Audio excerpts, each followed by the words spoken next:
Noong Biyernes, lumipad kami ni Danica at Liam papuntang Batanes. Pagdating namin doon, naghihintay ng family driver ng pamilya ni Danica at inihatid ako sa bukirin ng mga magulang ko. Naghihintay na sila sa amin.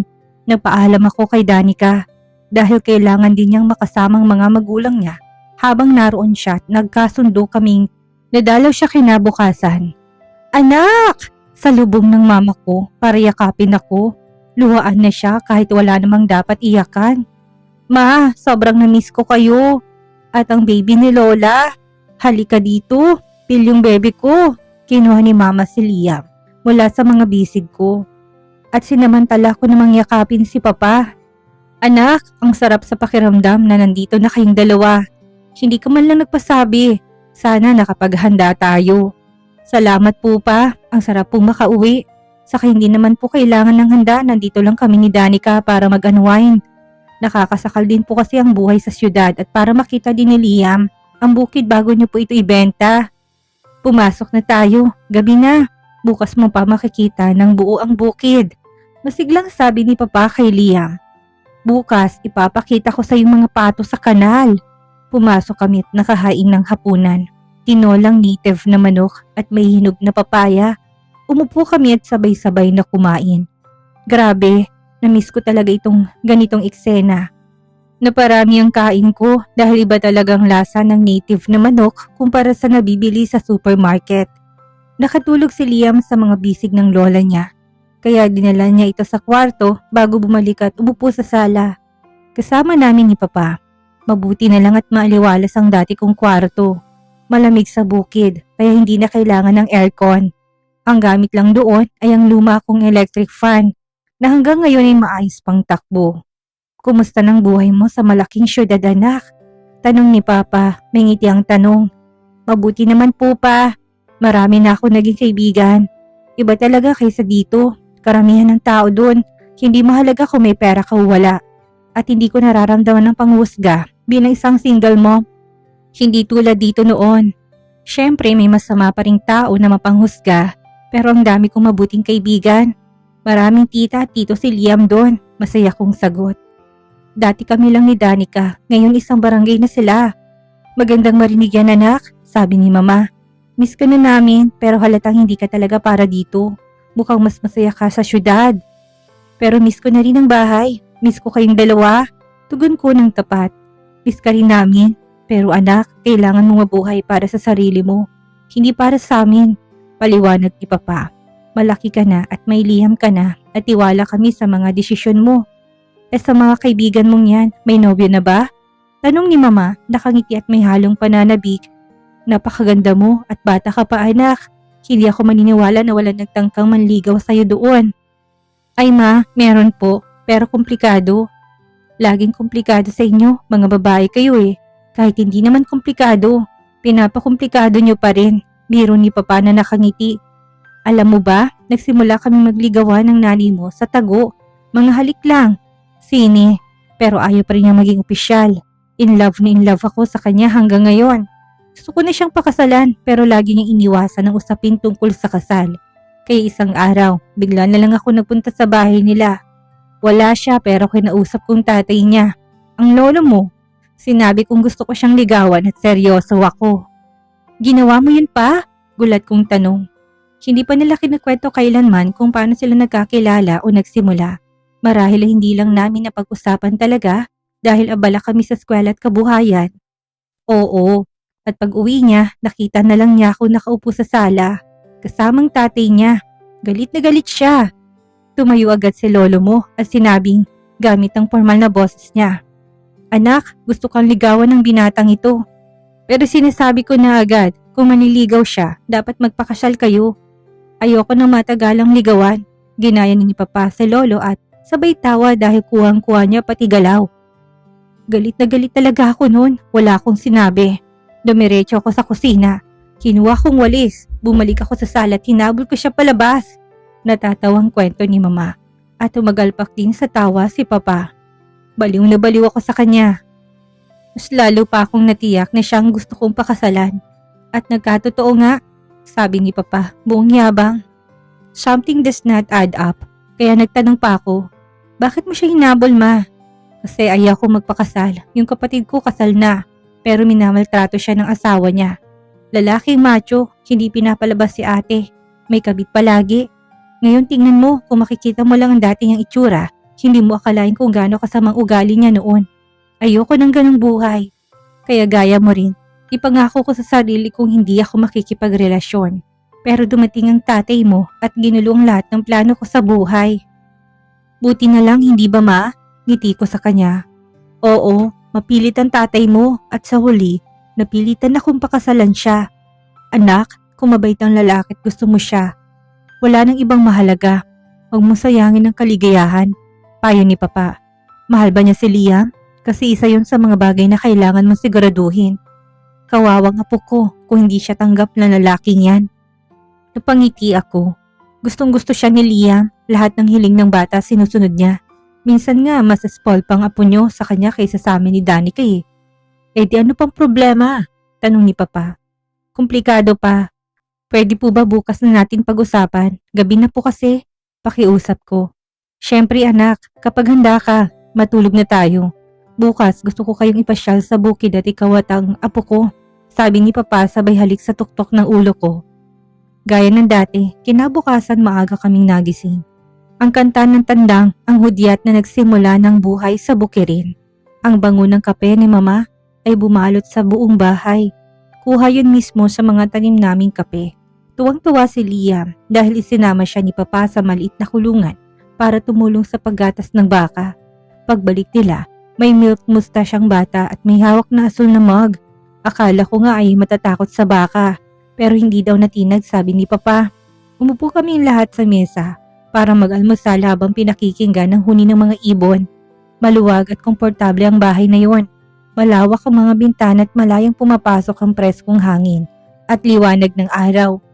Dito ako lumaki kaya kabisado kong bawat sulok ng simpleng bahay namin. Lumabas kami para maglakad-lakad. Malaki ang lupain ng mga magulang ko.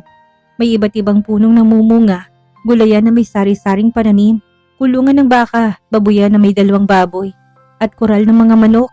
Tuwang-tuwa si Liam habang namumulot ng itlog kasama si Mama. Sa harapan ng bahay ay may hardin na puno ng makukulay na bulaklak at isang maliit na lawa kung saan naglalaro ang isang pamilya ng bibe. Kolonyal ang estilo ng bahay dahil namana pa ito ni Papa sa mga magulang niya. Ang alam ko naman na lang din nila ang lupa at bahay. Ginawa na lang ng simpleng alterations kung saan kailangan may malawak na porch at may mga duyan na nakasabit at may mga kahoy na upuan sa ilalim ng bintana. Sa likod ng bahay, may barbecue area na may sariling kusina at may maliit na sapa na may asul na tubig. Ito na rin ang nagsisilbing irigasyon ng mga halaman na lalo pang ikinatuwa ni Liam. May mga bahagi ng bababaw pero may bahagi rin na abot dibdib. Madalas kaming maligo ni Danica noon. Tumingin sa akin si Liam gamit ang kanyang kumikislap na kulay hazel na mga mata at nag-request, Mommy, tawagan mo si Tito Floyd para mag-swimming kami. Tawagan mo siya please. Anak, malayo si Tito Floyd mo. Nasa ibang bayan siya. Sa ngayon hindi pwede. Mahinahon kong paliwanag sa kanya. Habang napansin ko nakangiti si Mama, siguri alam niyang tunay na damdamin sa likod ng mga salita ko. Talagang maayos ang buhay ng mga magulang ko sa lugar na ito at sobrang masaya ko para sa kanila. Dumating si Danica sa amin pagkatapos ng tanghalian at buong pagmamalaking pinasyal siya ng mga magulang ko sa buong lugar. Grabe, para kayong nasa paraiso. Gusto ko na rin magretiro at manirahan sa ganito. Taus-pusong sabi ni Danica. Magandang samahan nila ng mga magulang ko at damang-damang respeto at lambing nila sa isa't isa. Tahanan mo rin ito, Danica. Basta gusto mo, bumalik ka lang. Sabi ni Papa habang inilalagay ang braso sa balikat ng kaibigan ko. Makalipas ang ilang oras, nagyaya si Danica na pumunta sa bayan para maglakad-lakad kasama si Liam. Pinakiusapan kami ni Mama na bumili ng ilang kailangan sa palengke habang nandun na rin kami. Kaya naghanda kami para umalis. May dalang kotse si Danica kaya walang problema. Nagpark siya sa plaza at bumaba kami ng sasakyan.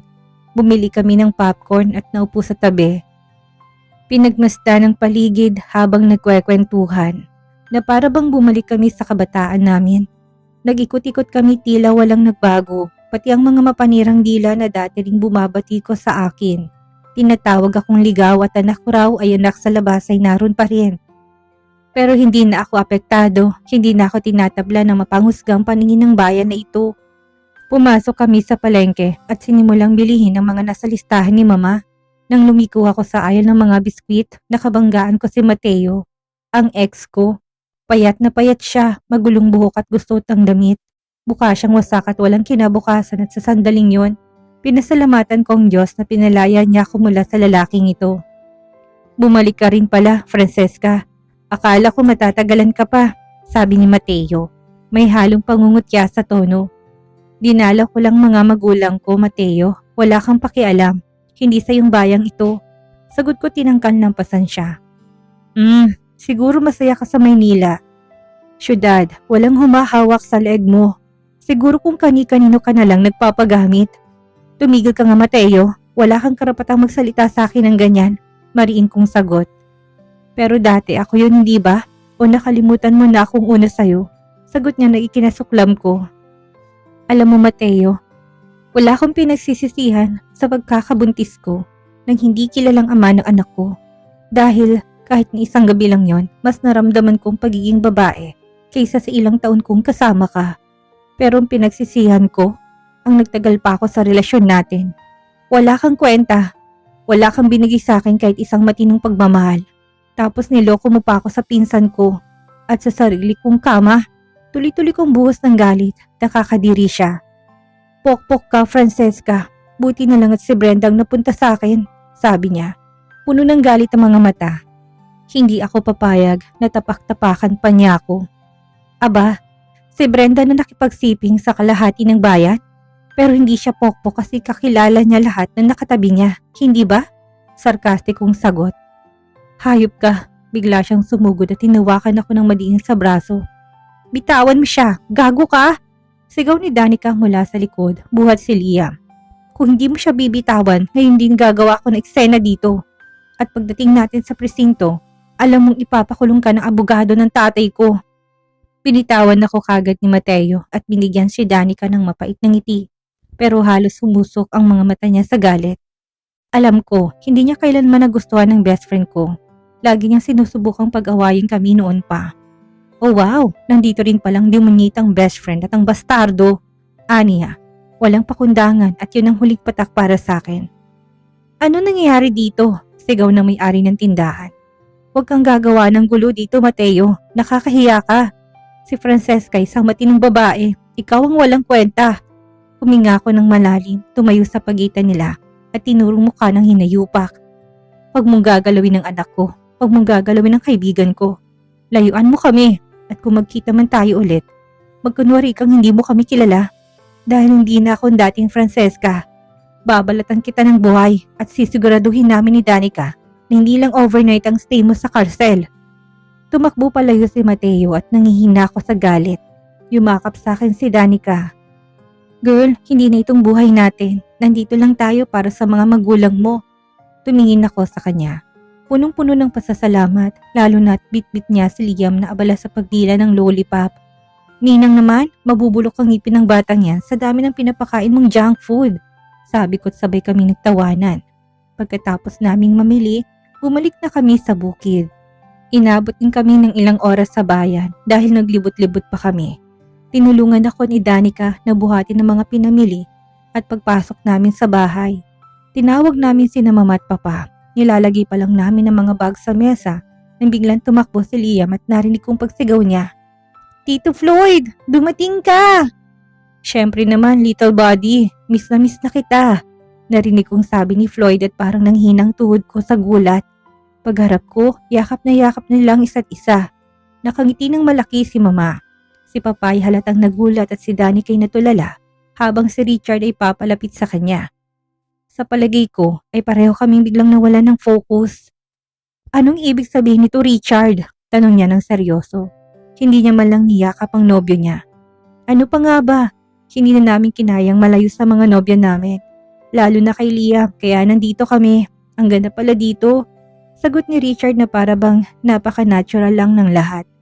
Pero hindi ko naman sinabi kung saan kami pupunta. Halatang dismayado si Danica. Mahal ko, kung si Francesca at ikaw ang sabay na nawala ngayong weekend, isa lang naman ang alam kong pupuntahan nyo. Dito lang yan, sagot ni Richard na may halong yabang. Wala palang biyahe papunta rito, kaya ang private plane ni Floyd ang ginamit namin. Hindi ako makapagsalita, hindi ko mahanap ang boses ko. Nalaki ang mga mata ko sa pagkabigla. Inanyayahan sila ni Papa na umupo sa mesa. Lumapit sa akin si Floyd na buhat-buhat si Liam at hinalikan ako sa noo. Hi my love, hindi ko na talaga kayang malayo sa inyo. Bulong niya habang nakangiti. Umupo kami sa mesa at kagad na nagsalita si Papa. Pilit tinatago ngisi sa mukha. Anak, sabi ng binatang ito, gusto raw niyang manligaw sa'yo. Hindi ko pa nga siya tinatanong. Sabi pa niya, gusto ka raw niyang pakasalan. Ayaw na raw ng mahabang ligawan. Naalala kong biglang kwento ng magulang ko. Tumayo ako, kumuha ng walis at takmang itataboy si Floyd. Palabas ng may humarang sa akin. Isang munting pares ng hazel na mata. Mommy, wag mong gawin yan kay Tito. Love ko siya eh. Seryosong sabi ni Liam at nagtawanan ng lahat. Tama, buddy. Sabihin mo kay Mommy na gusto ko talaga siya. Sabi ni Floyd habang lumuluhod sa tabi ni Liam at pumulong sa tenga nito. Hindi inaalis ang tingin sa akin. Narinig mo yun, Mommy? Gusto ka raw talaga niya. Ulit ni Liam at napaka-cute niyang depensa ng lalaking to. Hindi ko napigilan, natawa ako at binuhat si Liam. Yumakap naman si Floyd sa aming dalawa. My love, huwag ka nang magalit. Miss na miss ko lang talaga kayo. Pero humingi ako ng oras, Floyd. Sagot ko, pilit na nagpapanatili ng galit kahit na alam kong nauupos na to. Pero isang linggo na yun, hindi ko na kaya. Sagot niya habang masinigpitan ng yakap. Sige na anak, huwag mo nang pahirapan ng binata. Dagdag ni Papa tumango si Mama. Oo nga Francesca, mukhang may fans club ng clown. At malakas ang kapit kina Tito, dagdag ni Danica. Dahilan ng panibagong tawanan ng lahat. Umupo kami muli sa pinagsaluhan ang mga merienda habang nagkwentuhan. Ayon kina Floyd at Richard, dumating daw sila kaagad pag alis namin kaya matagal silang nakasama ng mga magulang ko. Inilahad nila ang lahat na nangyari at pinatunayan ang sinseridad ni Floyd sa akin. Halatang napalapit na rin siya sa puso ni Mama at Papa. Pero may isa lang akong tanong na bumabagabag sa akin, sabat ni Papa. Anak, paano nangyari na sobrang magkamukha sila? Pati kulay ng mata. Oo nga Dad, magkumukha nga sila pero hindi si Floyd ang tatay ni Liam. Kung yun ang iniisip mo, sagot ko. Alam na alam ang patutunguhan ng tanong. Sabi mo lang yan, biglang sabat ni Floyd at natigilan ng lahat. Baka hindi akong ama niya sa dugo pero bala ko siyang kilalaning legal bilang anak ko. Sa sandaling pumayag ang matigas na ulo ng anak ninyo. Mahal kong batang yun, simula pa lang na makita ko siya. Hindi ko maipaliwanag kung paano. Well, yan ay desisyon ni Francesca. Pero natutuwa ko mahal mong apo ko. Hindi lang ang anak ko. Sagot ni Papa habang hinihimas ang baba. Pero magkamukha talaga kayo. Inanyayahan ni Mama at Papa ang tatlo na manatili para sa hapunan. Habang masayang nagkwekwentuhan ng mga lalaki, tumulong naman kami ni Danica kay Mama sa paghahanda ng pagkain. Anak, ang gwapo at ang charming ng boyfriend mo, nakangiting sabi ni Ma. Sakto lang Ma, at sobrang lambing niya kay Liam, sagot ko habang hindi mapigilang ngumiti. Habang nagluluto, kinuwento ni Danica kay Mama tungkol sa buhay namin sa Manila. Nasigla si Mama tuwang-tuwa sa lahat ng sinasabi ni Danica. Masaya at magaan ang naging hapunan namin, parang tunay na tahanan ng pakiramdam. Iho, sigurado ka bang ayaw mo ditong matulog? Tanong ni Papa pagkatapos kumain. Maraming salamat po sir, pero dahil hindi ko sinabi kay Francesca na pupunta ako, nakaayos na po ako sa bahay ni Richard. Hindi po magalang kung bigla ko na lang silang iiwan. Pero sa susunod po, tatanggapin ko ng alok ninyo. Gustong gusto ko po dito sa inyo. Napakapayapat ang ganda ng lugar. Tahanin mo rin ito iho, sagot ni Papa. Halatang tuwang-tuwa sa lalaki. Tito, tita, sigurado po ba kayong hindi kayo sasama bukas sa lunch ng pamilya namin? Tanong ni Danica habang nakasimangot. Dahil sa pagkakaibigan namin, naging malapit na rin ang mga pamilya namin kahit pa malaking agwat ang antas ng buhay namin ni Danica. Ang mga Fernandez ay hindi mata pobre at niyakap kami ng buong puso. Huwag ka nang magtampo anak, may darating kaming bisita bukas. Sa ibang araw na lang siguro, pero sasama si Francesca sa inyo. Sagot ni Mama sabay pasasalamat sa paanyaya. O siya, aalis na kami. Bukas ng mga 10:00, susunduin namin kayo, okay ba? sabi ni Richard.